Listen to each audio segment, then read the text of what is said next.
Voy olmasam nimaga o'g'ilmas qiz tug'ildi deb bir oy ichib randomdan olib chiqqani bormi janjal qiluvdi. Endi qiz to'rdi, bola becharalar yerda aylanib ketdi. Qaysi birlarman diyorga pashsha rasmini chizdilar. Yana chizaman men ular. Sizlar rasm chizsin deb uyqirib qo'yganman. Indamasa mana peshonamga ham chizasizlar, ha? Yana qaytib chizgandan ko'rsam daddalang chiqaraman. Quriy ko'nglim. Qizim burnim qichib ketdi. Ejon turing. Xo'p, qizim, faqat asabiylashmang. Men chizaverim mana. Jonim, hayotim, shirinim. Dadajon!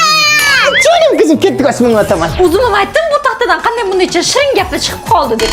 Dadajon, meni yaxshi ko'rasizmi yo oyim nima? Voy, qaniysi seni yaxshi ko'raman, qizim. Men sinfdoshim Ozodani yaxshi ko'raman. Mana ikkita og'zidan ko'zga ko'rsataman seni. Qochishcha bitta yurakdan rabki ber, juram chanchib qoldi. Tinchlikmi biror qarindoshimiz o'tib qolibdi? Yo'q, mana tilla qizimda ikkita tish tushib qolibdi. To'nim o'zim. Men tomdan tomonlab ketganimda parvo qilmagan odam ikkita tishga asa tutib o'tiribdi. Qoch chaqatinda kelyapti, yoradi hozir. Qoch hammang. O'lay deb to'talagan yurab so'qibsizlar. Yushun nima deyman hozir hammangni? Qo'yurmasangiz hozir telefoningizni sindiraman. Asrlarga telefonda almashaman. Faqat bunisi qoladi. Faqat qiz kerakmi? Mana o'g'illaringiz kerak emasmi? O'g'lim uylanguncha o'g'lim, qizim o'lguncha qizim. Ayang buni tanamasa ham, qizim seni dadang tuqqanda. Bilaman. Dada, birovim zerib ketdi. Yana bitta qiz tug'ib bering. Nima?